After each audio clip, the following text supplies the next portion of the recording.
Thank you. Good evening, ladies and gentlemen. First of all, let me apologize for being absent. Um, we had some challenges from this morning with scheduling and resources and so on. This presentation is about the Barbados Internet Exchange Point. I will go through where we are currently, where we intend to be. So look back at the history. Some brief comments on where we came from, the current status, and the future we see for the Barbados IXP, and then I'll open to some questions and answers.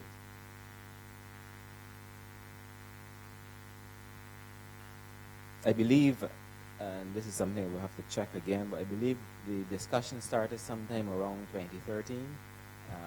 Mr. Bevel Wooden, who was here before, and Mr. Yes, he's in the back, and Mr. Bill Woodcock from Packet Clearing House. They had several meetings. They were at conferences and brought to the Caribbean the ideas of having an internet exchange point and the benefits of it. And our CTO, Mr. Reginald Bourne, came back to Barbados and wrote a cabinet paper, and we started that process. Bevel has been with us for some time. In order to get anything done in country, as you know, with governments who have regulations and policies and legislation and so on, you have to engage all the stakeholders. So those discussions started sometime back, I believe, around 2013. Those discussions took place in this same building, with quite a few members of data processing and the telecoms unit and the service providers. At that time, there was Sun Beach, Columbus, Carrier Cable, Digicel. It was Cable and Wireless. Sorry, it was Lime at that time. And we also had Ace Communications and Ynet, non-ISPs who were part of the discussions. Then we moved on to signing off the Memorandum of Understanding sometime in 2015. Where the equipment was established and functioning in this building, and the lawyers then finally agreed on what that final memorandum of understanding would look like, and so on. Bearing in mind that this was a memorandum of understanding that originated somewhere back in, I think, in St. Lucia, Grenada, Dominica, with the help of Packet Clearing House. Our formal launch of the Barbados IXP was on the 26th of February 2016. It had been functioning before that, the year before, but it was formally launched in 2016. And then BARIX, as it is called, which is a incorporated organization, is a legal entity, had its first meeting in November 2016. At that meeting, we brought to the table, again, the government with the assistance of Packet Clearing House, that we have a new memorandum of understanding, one that would not just be signed by, when it was signed back in 2015, it was signed by 4 organizations. That's Digicel, who had acquired Sun Beach, and I think Cable and Wireless, who had been acquired now by Liberty Global, both Columbus, Lime, and Cable and Wireless, acquired by Liberty Global. Ace Communication and a non-ISP entity, as well as Ynet.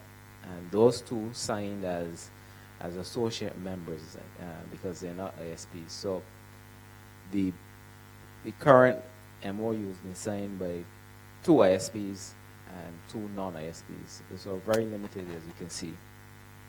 So we presented in November last year a model MOU, which was very different and very inclusive. It allowed for ISPs, non-ISPs, government agencies, content providers, and anyone who was interested in academia and so on. So that's a brief look at what the history of BARIX looks like. Today, this is what we have. It's operational. Membership, as I said before, is limited to internet service providers, and there are 2 associate members as part of the stakeholders. It's very, very limited, and that's one of our concerns. The benefits for the IXP is unknown at this time because there's no statistical data to tell us how the traffic is being exchanged. We haven't seen any significant reduction in prices for customers who use internet services, unless it's hidden in bundles, maybe. and of and of course, here alone, no, we're very concerned about that on the government side actually. And in terms of hosting for content providers, we don't think there are any. Yeah, we haven't heard of any. We were trying to encourage, I think it was Google at one point in time, but those things are unknown to us. So, in short, the IXP has been formed, the MOU signed, but we've been slow. The government takes partly blame for this as a stakeholder. We've been slow to grow BARIX to the position where we could see some of these positive benefits for Barbados. Finally, you can see that growth is limited to internet service providers. That MOU is being discussed right now. Of course, you should know that big companies employ very experienced lawyers who say no to everything that you bring to the table. The first response is no. And then you have to work towards convincing them that this is something good for them, for the industry, for the customers, for the stakeholders, for the country, etc., etc. So our starting point in this new MOU is no different from any other starting point in anything that you bring to the market. The first answer from the legal guys or the person with responsibility for legal and regulatory services in companies is no. So that's where we are right now. And we had a meeting on the 10th of April, and kind of a semi-legal stroke engineering individual decided that he does not understand why we need to change the MOU. So we're starting from a no. And we're also starting from a position we started in 2013 or 2012, where we have to explain what an IXP does, what's the function of an IXP as engineers. We have to convince the legal people that this is the way to go. So it's something that I'm going to accept, that you have to always justify the road or the path you want to take to reaching a particular goal.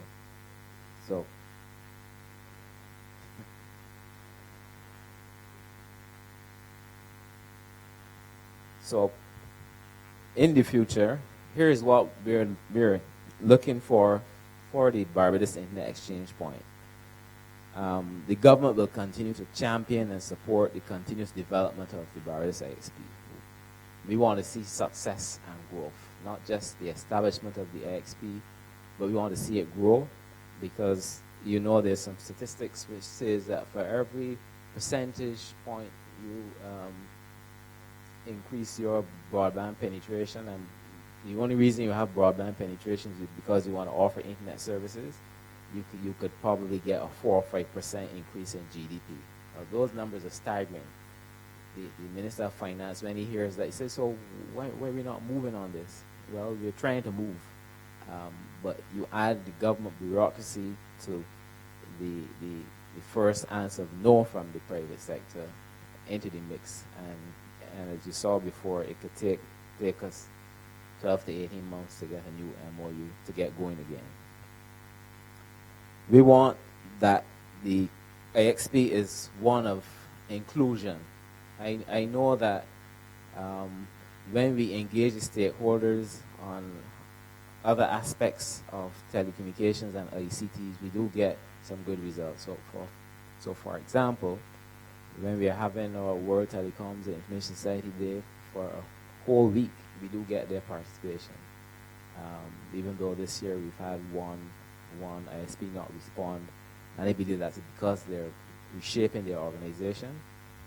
But the inclusive nature of having all the stakeholders together, that is providers of service, of telecom services, academia, and we see some of them in this room, um, the professional bodies, which are very important to our society, the civil society. Those are the guys who are there canvassing and working towards the betterment of ICTs and telecoms in Barbados, as well as those small businesses who would be involved in content, the provision of content, who would be involved with small customers in niche markets. We know that all of them together can provide economic growth for us. We want to see government agencies like data processing, the Ministry of the Civil Service, who's spearheading the government-wide area network. We want to see the CERT, when it becomes part of a PPP, be part of the Internet Exchange Point. Academia, both the University of West Indies, the community colleges, SJPP, and the TVET Council, not to leave out the body who provides for certification of our youth. We want them to be involved. The professional organizations, the content providers, and the content creators are very, very important, because if there is a vehicle for content creators to have their information available readily and easily, then we know this will grow the IXP. Because if you think of Calypso in Barbados, if you think of the cultural arts in Barbados, you will see that that's very vibrant. They don't currently have the vehicle for which to get their information out to us in other means other than TV and on WhatsApp and radio and so on. And most importantly, one of the major benefits is a reduction in cost. We know that this is needed in Barbados so that the majority of our population can enjoy internet services, not just for social needs and for religious and Christianity and all that, but also to do business with government, for learning and so on. And one of the things that we constantly forget is that if there's a failure anywhere in the network external to Barbados, currently with the IXP not functioning at full capacity, you could lose service. That's very, very possible. It shouldn't be, because if the traffic is being exchanged internally in Barbados, then that should provide us with another level of recovering should there be an international problem with fiber out in and out of the country. And of course, improve latency. We should be able to work faster with good IXP working. And that's it, ladies and gentlemen. If there are any questions?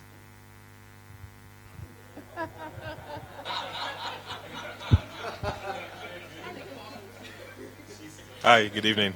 David Wright, Data Processing Department. Right. My question really touches on two parts, right? Basically, from my understanding, if you look at the red tape delay of implementation, with regard to attracting foreign direct investment, as you know, one of the aspects of government is that if we're looking to develop a strong ICT infrastructure, we are also correlating and competing with our regional and international peers. Okay. The first part of my question is, regard to the current economic challenges, how does government firstly seek to garner the resources to implement or / develop the current ISP usage? And secondly, all right, I can let you just deal with the first part. Let's deal with the first part first. Yeah, very interesting question. I have to now mix technical with legal with economic. And it's an interesting question, simply because we do not have within the telecoms unit, for example, the kind of expert resources we need. For example, we don't have a legal representative who can sit with us, with these lawyers, to trash out the MOU and get to a position where we can sign the MOU in quick time. That's the first thing. So we have to basically, the technical folks have to work with these guys The easiest piece is the technical part of the MOU, which the engineers will agree on very quickly. Once that's correct, they'll agree. The legal people will pick at is and as and shall and will and wherefore and all that. But I still do believe with some legal support, we can bring the MOU to closure and to a position where the majority stakeholders can agree and we can move ahead. Once that's done, we will start to see the benefits. Okay.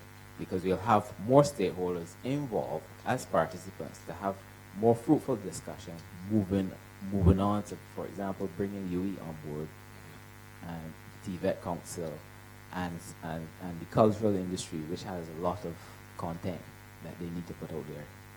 You mentioned bringing academic institutions on board. This is very interesting, saying that the effort, or we're seeing the repercussions of, obviously, with the introduction of fees and the drastic drop off of the registrants to our local campus. Now, what I find very interesting is that when you deal with the technical aspect of it, a lot of this is done to support the underlying focus, which is to increase your competitive advantage on a regional and international platform.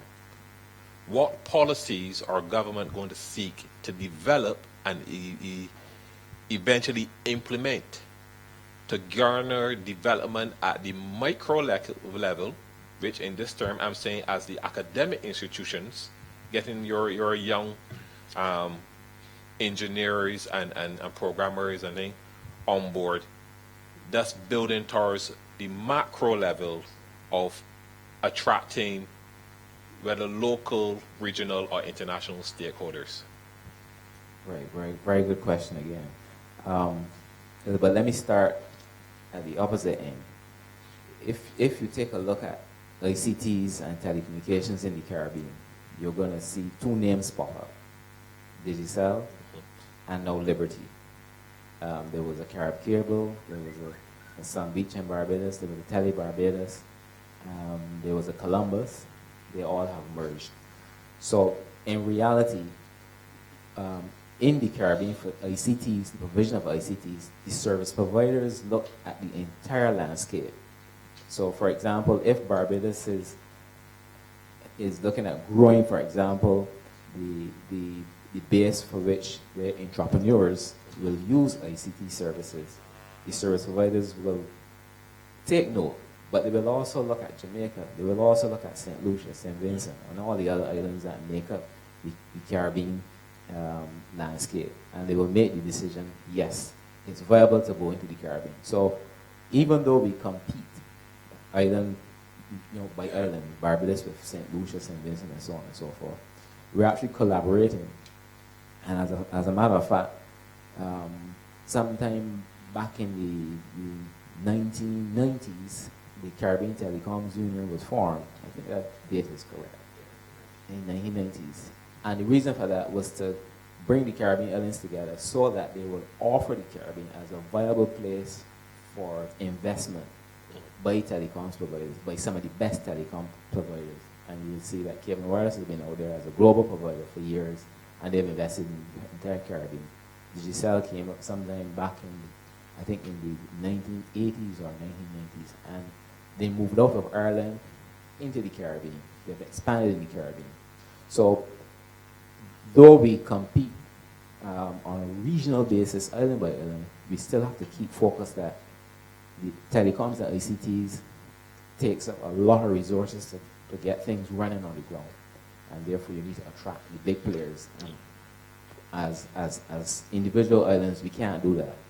But regionally, we can. So we compete regionally, but we compete together as a group through the CGU. And the other part of the question you're asking is how, you're really asking, what I hear from you is, how do you get the guy in the street selling coconuts or peanuts or some kind of fruit or giving some kind of service like maybe plumbing or something like that, how do you get him to use the internet to do better in his business? It starts with awareness. The professional bodies that I mentioned earlier are key stakeholders because they know the industry well. They can work with the small guys on the streets to get them interested in doing these things. For example, you may have heard of Mr. Cummins, a very young man a Barbadian, who just set up a company last year. Can't remember the name of the company, but he basically he looks at batteries that have been drained, and we use them for a different purpose. So you have a car battery, it has gone down below 10 volts. You see, you can't use it anymore, it won't start the car, but you can use it for powering a house, for example. So obviously he had some idea of technology, but in order to get his business to run, he had to do some other things. So what we have to do in Barbados is to get our professional bodies through awareness sessions, and the government as well, to go to the small entrepreneurs and help them to see the power of the internet. And I think the Internet of Things is one way of doing it. Once they start to read, and they probably won't, we would have to go to them. So it's one of awareness, and this is something that we don't need a lot of money. We just need the people out there in the professional organizations to help those guys. Okay, thank you. You're welcome. Good afternoon, Kevin Swift from LACNIC. And I just have a comment and a question. I don't think it'll be probably as exciting as the other questions per se. But thanks very much for that presentation. I think we hear you loud and clear in terms of the trajectory that you have gone through to come up to BARIX to where it is right now. And the comment really is, I think it's a prime opportunity, a ripe opportunity to really socialize these topics about the benefits of IXPs, what they do, the internet economy. Socialize it in a way that you are not limiting techno-political decisions to a small group. So we are quite used to it in the Caribbean, but the idea is that you move away from having these core decisions on our internet development and growth being limited to a few people listed in fiat and bureaucratic structure. And I think one of the ways I know there's this discussion here in Barbados that the Internet Governance Forum is coming up, and it's really one of the things to keep in mind. It's not just about an event. It's really a process that you're trying to inculcate in how we develop digital policy and keep it going and growing over the years. The question I had, which is out of pure curiosity, is that in all of the justifications you speak about for the IXP, have you considered the question of root server copies among them? So the benefits of root server copies.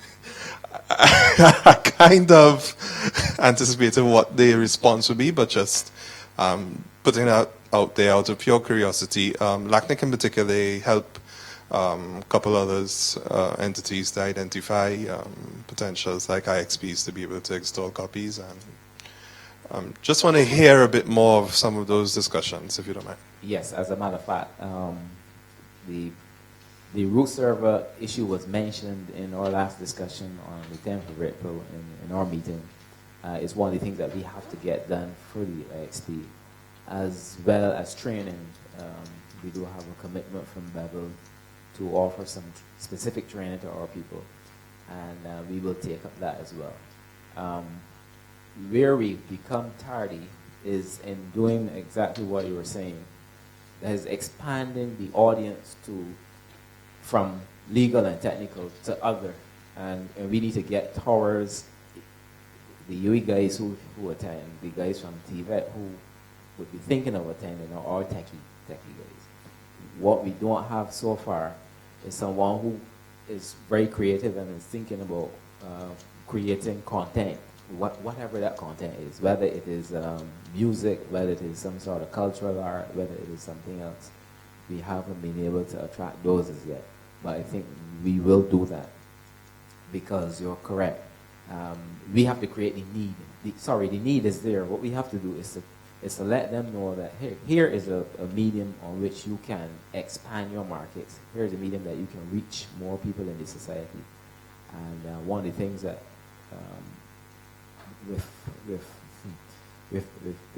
this may sound funny, but when first heard of AIDS, and it started to, remember, I think it was Burt Reynolds or one of those guys who died from it. When we noticed that a lot of the folks who were into social things like comedy and music and the arts, the things that we enjoy, that make us relax, they were dying. I could see that the world could become a very boring place if something wasn't done. We now have the opportunity to use the internet to help those that are remaining to have a broader reach. So I could watch comedy sometime after the event. I could watch Formula One sometime after the event, and so on and so forth. So yes, that's the final thing we have to do: get the reach out of the techies, the legal and the engineering guys, to those who are creating content. Those are the ones who need the information to go out to all of us. So Ashal Ford, Data Processing Department, but also previously involved, and still involved with the IXP project. I wanted to comment on Kevin's question. We have a root server, but because of the MOU that was agreed to, the root server actually can't connect to the IX. Because the mechanism, what you had to meet to be able to connect to the IX, you had to be a registered ISP on the island, you had to have an ASN, there were a few other criteria. Means that the root server, it means that DPD, it means that the University of the West Indies, it means that the government of Barbados can't connect to the IX. And you can see now why it's so frustrating to hear that one of the service providers doesn't understand why we need to change the MOU.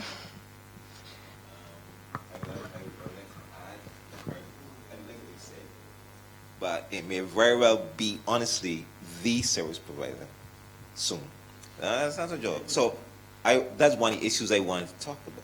How are you going to deal with that if that becomes reality? This means beyond the telecommunications unit and the FTC, because that's a very serious issue.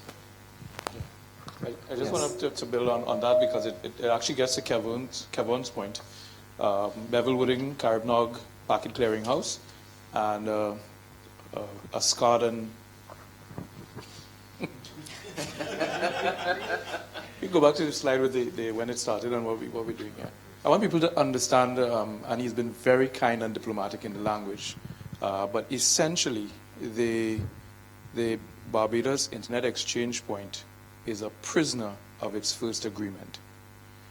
And a lot of what we have been discussing here, even in terms of the historical path and where we are now with that meeting, are attempts to get out of the shackles of that initial agreement, which essentially is a bilateral peering agreement masquerading as an Internet Exchange Point agreement. And that is why it has been difficult for any other player, significant, relevant contributors to the growth of the net economy in Barbados, to get a connection to the switch fabric that has been established here. And that's a problem. It is a huge problem. Barbados was one of the first countries to commit to an exchange point. It was one of the few countries that had the government actually advocate that this would be a catalyst to internet growth and development. And now it's in the position where it essentially is hamstrung by a legal document that restricts participation to what should be an open facility to a self-interested few. And you have, in the midst of that, changing landscape conditions where even the competitive environment itself is in flux. So the truth is, and this should come as no surprise to anybody who has tracked or monitored or watched the industry, there is very little interest on the part of the providers to change the status quo. No, it isn't. And that's why this issue, and this is how we actually got the process going in the first place. That is why the issue of increasing or expanding the discussion beyond the service providers to those stakeholders who actually have an interest in and a passion for the growth and development of the market and access to the internet and its services to consumers, to have their voices heard. This is not going to change if only the technical service providers are part of the conversation. I made this point at the last meeting, and I'll make it here again. The service providers who are at the exchange point are already receiving the benefits of an internet exchange. The traffic between their networks is passing over a donated switch in a hosted, volunteered infrastructure at no cost to them. Mission accomplished on their part. The other dimensions of what an internet exchange point is supposed to do, next slide please, those are not going to be achieved unless and until the other participants, your universities, the international content delivery networks, the entrepreneurs and innovators who have local cloud services that they want to run, are given a chance to connect to and exchange traffic across the exchange point. That's the simple math of it. And so one of the reasons why we wanted this presentation here in Caribbean amongst this community is because this state of play has to change. And we have to be the ones to change it. And that's what it comes down to. The university has to agitate for change. The local internet society chapter has to demand that the conditions around access to the internet change. Consumers who are expecting reduced price are not going to see it unless the situation changes. And that's the situation that we're faced with right now. Who's going to stand up and say enough is enough? Yeah, is that a hand? Yeah, yeah. That's what it takes. And I'm telling you, this is not unique to Barbados. So this is not an unusual circumstance that makes you somehow special.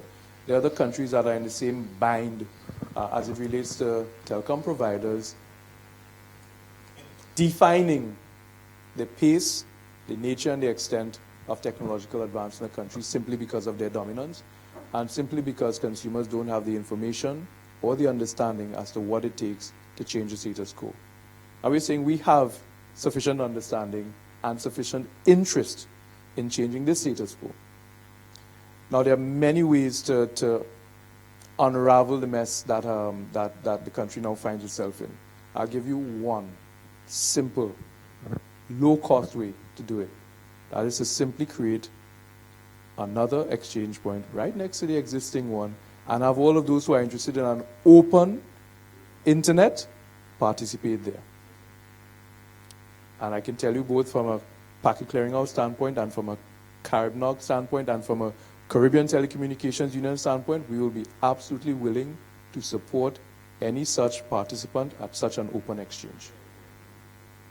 So this can be, we can accelerate the consideration on the part of the dominant providers and the larger telecom operators by simply providing a mechanism to facilitate local cloud services, university and education services, and the free, fair, and open access to common internet infrastructure services like Kevin suggested. And this can happen on your say-so. All right? So I really want us to understand this is not some dire situation that there's no hope or no chance before 2025 of getting out of. We can actually do this as quickly as and as soon as the data processing unit says, come, let's set up a new exchange point. Let's do it right. Let's get it done in a way that is much more consistent with international best practice. Right? Thanks very much, Bevel. I will take that one under our belt. What I would say to the question or comment made was that government has a lot of power. Government does have a lot of power. But the first effort by government, and I'm speaking about the telecoms unit or the Division of Energy and Telecoms, is to have stakeholder engagement. If that fails, there is something called legislation. And in any case, and I think I understand where you were going, if it so happens that we end up with service providers who are owned by a single entity, that's when we will have to put our feet down on regulation. Now there's a very delicate balance when you're talking about legislation and regulation. You only regulate when things are getting out of control. You reduce regulation when you want to allow all the participants to freely, and equitably provide you with the success. I come with you, Jason, the success story that we need. But when it becomes very difficult, where you're looking at a monopoly again, then there's only there are two ways. One is to have the political directorate have negotiations directly and sign MOUs and so on. The other one is to go back to the regulations. You lax the regulation when the market is going well and there's competition. You increase it when it is going in the other direction. So government does have a lot of power. It is left up to the folks like myself and like my friend in the back to put our feet down, get the mandate from the stakeholders, and we move ahead. Yes, go ahead, Jason. Hi, Jason Hines, Internet Governance Caribbean. I think both as a member of the Barbadian and the Caribbean community, we are actually looking forward to the day when our Internet Exchange Point will publish data on its operations and performance, and we need to get to that stage quickly. And we also need to have more outreach and publications for both the general public and the technical community, outlining what an IX means and what it could mean for the country, and we have to the benefit that the IXP delivers. I think there's some cases when we may be a bit too silent on it. We can't do good and do it in relative silence or just in small cliques. We have to extend this some more. But more data on the IXP needs to come soon. Yes, thanks very much, Jason. Yes, this is what you just highlighted is one of the shortcomings of our division, actually.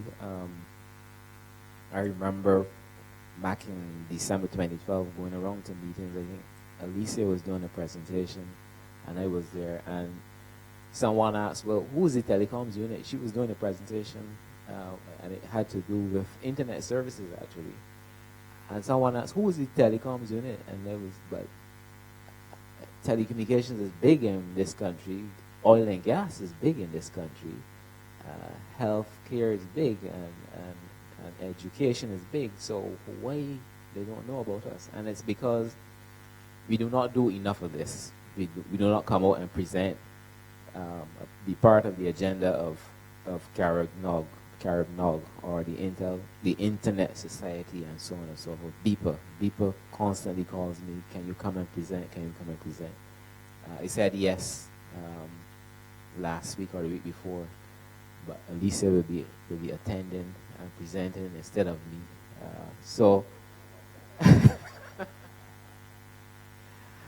And there were times when Asha, who's sitting not too far away, presented instead of either myself or the chief telecoms officer. So we have that shortcoming. We do not come out to the public enough, and there's a reason for that. Our department is small. We do not have a legal person on board with us, so we have to wait on the chief legal officer in the division to help us. As you know, energy is also big. They are embarking on the sale of B0, which is causing havoc. I could as well tell you that a company has put the government in court. So what that means is that the chief legal officer has to respond to all these affidavits and so on and so forth. So that means we can't get him to help us currently. So that's one of the things we're working on, Jason. More exposure to the public, doing more awareness sessions. We hope that you will join us during May 13th to 20th to help us do just that. Come out to the public to talk about big data. This is big data. The exchange point is going to be handling big data. If the Ministry of Civil Service puts information about all the jobs and job descriptions in government in the database somewhere, and someone wants to figure out, well, can I work in government? How can I help? then that's big data. That's complicated data that you need to simplify, and it has a big impact on our economy. So the discussions can continue during that World Telecommunications and Information Society Day week of activities, and you can help us. It is about being in more than one place at one time. It's not possible. So you'll find lots of times we don't get sufficient exposure to tell you and the public what we're doing and where things are. And the IXP, we will have to sit down and plan how to do just that. Any more questions?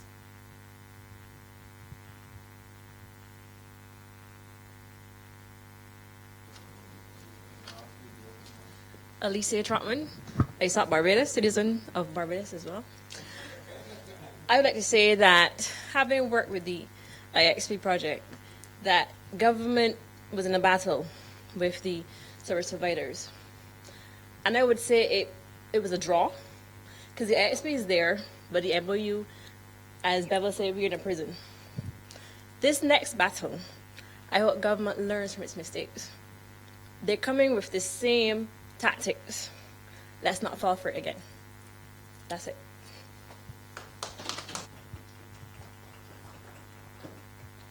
Well, thank you very much, audience.